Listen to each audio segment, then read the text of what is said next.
Bueno, la izquierda necesita generar otro tipo de conflicto que dinamice la revolución, porque la izquierda es un paradigma de conflicto en sí mismo. Cuando uno va a leer, por ejemplo, qué está inscrito en la tumba de Marx, se va a encontrar con una de sus tesis más famosas, que dice así: lo que los filósofos han hecho hasta el momento es tratar de explicar el mundo, de lo que se trata es de transformarlo. Pero cuando no hay mucho para transformar la sociedad, cuando no hay mucho para transformar en la sociedad, ¿cuál es el rol que tiene la izquierda? Prácticamente nulo. Y por eso es que la izquierda necesita de un conflicto que legitime la transformación que ellos encarnan. Y la ideología de género fue pensada en estos términos, en llevar lo que era la dialéctica de clases, es decir, la lucha de clases, a otro terreno, que ya no tenía que ver necesariamente con la cuestión económica. Perdieron la Guerra Fría, y la Guerra Fría fue una cuestión de economía, sobre todas las cosas, de modelos económicos, el mercado contra la planificación estatal. En este caso se ha pasado de los problemas que había en ese marco económico, se los ha trasladado al terreno de la cultura. Y dentro de la cultura está la cuestión de la sexualidad. Entonces lo que estamos viviendo hoy como ideología de género es un producto de ese intento de reconvertir a la vieja izquierda en una nueva izquierda que tenga todavía algo por lo cual luchar. Pero lo que la ideología de género ofrece es algo completamente nuevo, algo que además se vende con palabras muy bonitas y algo que ya no implica una revolución con forma de shock, con forma de lucha armada, que nosotros los vemos y la escuchamos, miramos la sangre y escuchamos las balaceras, sino que es una revolución gradual y pasiva, es decir, la mayoría de la gente no se da cuenta de lo que está pasando hasta que pasa. Y la mayor parte de la gente también quiere ser parte, de alguna manera, de aquello que la revolución cultural ofrece, que son palabritas muy lindas: inclusión, diversidad, tolerancia, liberación. ¿Quién no quiere ser parte de eso?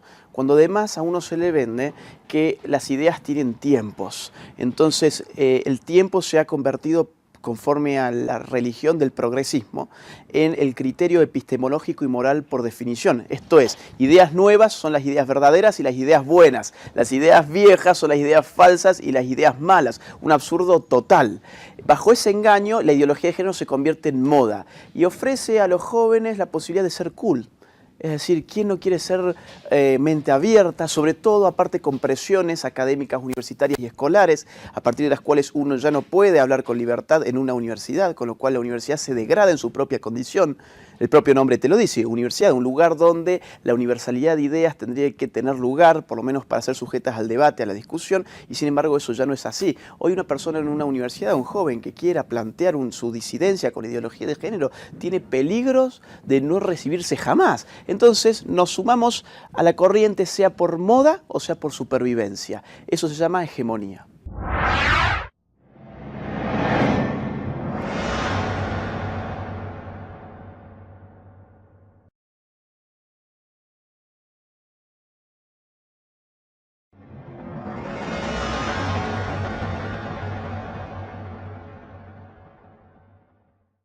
¿Cómo les va? Yo soy Nicolás Márquez y quería referirme hoy a relacionar el video de hoy, 5 minutos, a mi video anterior, que era aquel que decía que la homofobia no existe, porque por supuesto no existe esa fobia, porque no existe ningún manual de psiquiatría que diga que la homofobia existe como enfermedad. Es simplemente una palabra inventada de carácter peyorativo, anticientífico, para destratar, para desacreditar a todo aquel que se opone a la superstición del género, a la ideología de género. Por supuesto, toda revolución cultural necesita una manipulación constante idiomática del lenguaje, entonces intenta incorporar palabras nuevas y denaturalizar otras palabras. Dentro de ello, la homofobia lo que hace es atribuirle al que piensa distinto de la agenda de género una fobia, una patología. Por supuesto, algunos se sintieron molestos y lo que argumentaron es que en realidad la homofobia existe porque lo dice el diccionario. Miren, la Real Academia Española define la homofobia a partir de diciembre del 2015, plena fecha en la cual con Agustín Laje estábamos preparando el libro negro de la nueva izquierda que salió a mediados del 2016. Se incorporó oficialmente en esta neolengua, en esta lucha cultural, el concepto de la homofobia como aversión a la homosexualidad, en la definición que se da en el diccionario a partir de fin del 2015. Miren, obviamente la ideología de género se encarga constantemente de manipular el lenguaje, de naturalizarlo y de llevar adelante una suerte de guerra cultural. De eso se trata, porque es una ideología anticientífica. Es constante el uso y abuso de palabras engañosas dentro del diccionario, del catecismo de la ideología de género. Ejemplos hay a montones. La homofobia es uno. ¿Quieren otro? Cuando un travesti se quiere arrancar los genitales, se quiere amputar los genitales, se le llama cambio de sexo. No se puede cambiar el sexo. El travesti sigue siendo varón. ¿Tiene derecho a amputarse los genitales? Es su cuerpo. Nadie puede oponerse, que haga lo que quiera, pero no cambia el sexo. Sigue siendo varón. Un varón amputado, un eunuco, si quieren. Se le llama cambio de sexo dentro de la distorsión idiomática permanente que utilizan los voceros de la ideología de género. Otro ejemplo, cuando una madre quiere matar a su hijo que está en gestación, le llaman interrupción del embarazo. No se puede interrumpir el embarazo. La interrupción es el cese transitorio de un proceso para su posterior reanudación. Y en el caso del embarazo no hay posterior reanudación, sino que es un hecho irreversible. ¿Por qué es un hecho irreversible? Porque la muerte es un hecho irreversible y se está matando a un menor. Sin embargo, los ideólogos del género, con sus neolenguas y su desnaturalización del lenguaje, nos van a decir no, porque la mujer tiene derecho a disponer de su cuerpo. De su cuerpo sí, no del cuerpo de un tercero, que encima es su hijo. De la misma manera, se utilizan, por ejemplo, otro tipo de distorsiones idiomáticas. Por ejemplo, se habla del matrimonio homosexual. Podrá ser una unión jurídica, pero no es un matrimonio, porque el matrimonio técnicamente viene de la matriz, que es el seno materno. O sea, es la unión de la cual está la potencialidad de la maternidad. Obviamente, en una unión cuya naturaleza, cuyo vínculo inherente, la maternidad, es imposible, no puede ser un matrimonio. O sea, es constante. Entonces, se cambia la percepción de la realidad a partir de cambiar palabras y de cambiar sentido de palabras y de buscar aforismos que van penetrando en la opinión pública y el desapercibido lector, el radioescucha, el televidente, acríticamente lo va recibiendo como algo natural, sin advertir la verdadera intencionalidad que hay en cada una de estas distorsiones, tanto sea de las palabras o del uso de las mismas o del sentido de las mismas. Nuevamente, la homofobia no existe. Que un lobby, no existe técnicamente y médicamente, no hay un médico que lo pueda avalar, que un lobby lo haya logrado meter en el diccionario es parte de la batalla cultural y es parte de quienes nos oponemos a esa agresión cultural señalarlo, en este caso mínimamente a través de un video. Chau. Soy Cari Amaral, me considero feminista, no binaria y bisexual.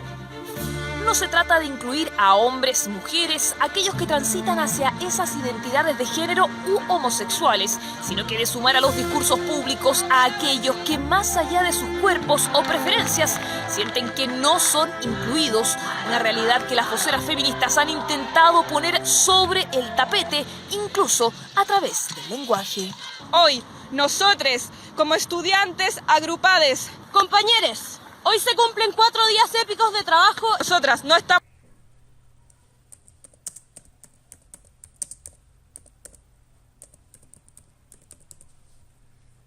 abiertos. Nosotros no estamos abiertos o abiertas al diálogo. Es falso. Para muchos una confusión al hablar, para otros una corrección con un sentido profundo que establece desde el cómo hablamos la equidad de género. Y es que en pro de esa igualdad, sus estudiantes acordaron no hablar más usando los artículos las o los, como se enseña en el colegio, sino implementando el les, como les compañeres. Pero, ¿sabe usted a qué se refieren? Yo pienso que, no sé si debe ser un modismo francés, no sé. A lo mejor quieren identificar cierto grupo que no es hombres ni mujeres. Pero yo no creo que sea necesario cambiar el vocabulario. Lo cierto es que el vocabulario implementado por el movimiento feminista se ha escuchado hace ya varios años, pero se ha visibilizado en Chile solo durante los últimos días. Nosotros ocupamos la terminación ES para integrar mujeres, hombres, transgénero, intersex, género neutro, etcétera, etcétera. Nuestro idioma, para hablar en general, el hombre. Eso se usó mucho tiempo. Pero ahora ya pasamos esa barrera. Ya sabemos que hay muchas personas que no se sienten perfectamente cómodas con hombre o mujer. En 2013, Alemania permitió registrar a los recién nacidos como intersexuales o de sexo indefinido, y en 2014 fue el turno de Australia, que reconoció la existencia del género neutro. Cambios en el mundo que, según la comunidad de diversidad sexual en nuestro país, deben ser reconocidos por la Real Academia de la Lengua Española. Legitimiza el uso de toalla. ¿Por qué no legitimiza una palabra que un montón de gente está pidiendo con un fundamento académico, con un fundamento de opresión, con un fundamento tan sólido de experiencias sociales? Uso de ella, nosotres, amigues o tantas otras palabras neutras que no han sido incluidas por la RAE. Vamos a empezar a cambiar la lengua castellana y empezar a lo mejor a decir les, las, LX, para asignar la enorme diversidad de sexo y género que existe en las culturas. Si incluimos el todes en la RAE, como que ya no van a quitarle un argumento a las personas prejuiciosas que nos hacen el día más complicado. Ella, amiga y compañere, expresiones con las que el movimiento feminista busca incluir a todos los géneros en la sociedad, más allá de una simple terminación en las palabras.